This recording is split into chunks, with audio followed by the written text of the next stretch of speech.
Hi, everyone. Steve Adubato. Listen, you're going to see a graphic right out of the box here. I've been thinking about this together with our terrific producers, and the graphic says this. And please do not think we're trying to be inflammatory or get you to think that it's worse than what it is. Decision 2024, democracy in danger.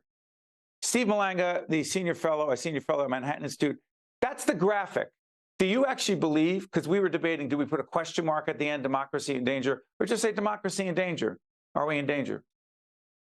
I think there are enough people who believe that it is a problem.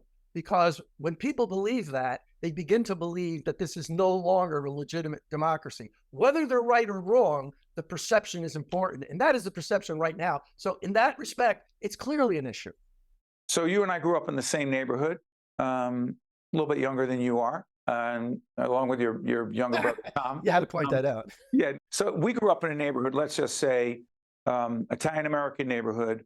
Most of the people who we grew up with probably voted for Donald Trump when they became of age. Fair to say? Probably. If that's true, however, I would remind you that ours was a blue-collar neighborhood. 100%. So I would say the vast majority of the adult men in our were not college graduates. They were tradesmen, and they're right. Agreed. So one of the things you just said is something that has flipped enormously in the last 10 to 15 years. How did the Republican Party become the party of blue-collar Americans? Don't ask as a rhetorical question, Steve Malanga. Answer it. How? What did the Democrats do wrong?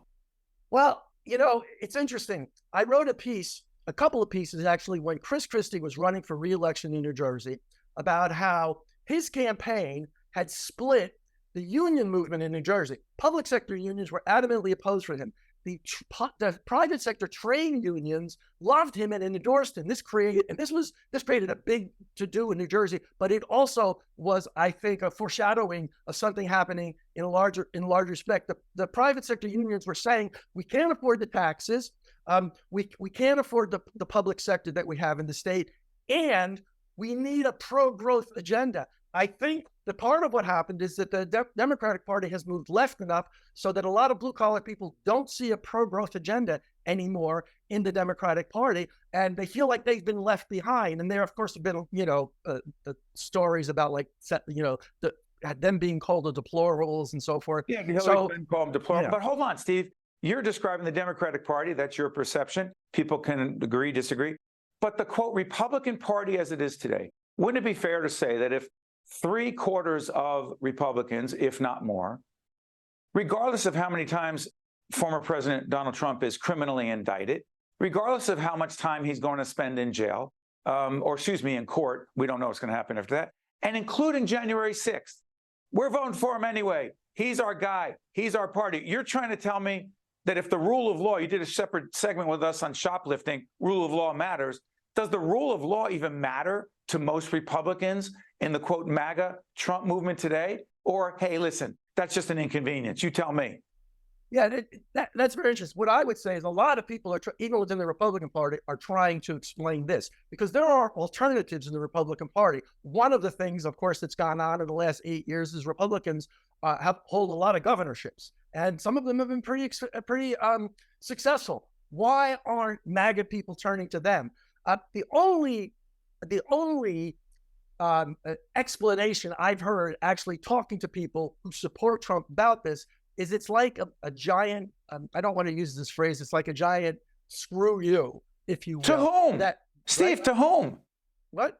To the people who are doing things like, indicting Trump. They feel like, you don't indict a guy who's running for president, and essentially, this is part of the conspiracy that they feel is out there. But it is interesting because the Republican Party does have clear alternatives, people who've been governing and putting out policies, but they're not making any headway with this group. What's the attraction of Donald Trump? What's the attraction of Donald Trump? Well, that's by interesting. the way, to be clear, democracy in danger. Check out what President Trump, former President Trump, said about those who were engaged in the activities, the insurrection around January 6th, many of whom are in jail right now, who he said he would seriously consider, including the leader of the Proud Boys at the time, that he would pardon them if he were elected again. So explain to us, while I argue democracy is in danger, what the appeal is to Donald Trump, please, Steve. Yeah, I think the appeal is basically he's the one who, day after day on Twitter, when he was president, he would attack a position.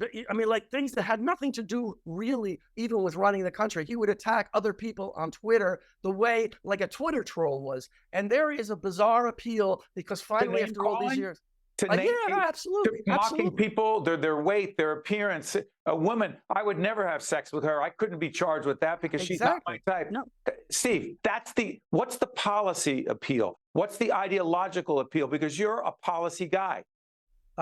Trump's policies can be extremely inconsistent. Some of them are not what I would call conservative at all. Some of them don't follow from others.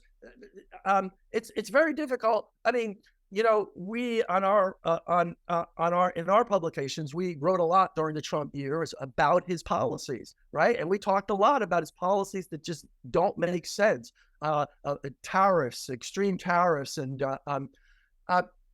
but it's not. It's Steve. It's not about policy. It's about personality. It's clearly about personality. We'll do this for speaking of personality, policies, and whatever. We got a couple minutes left.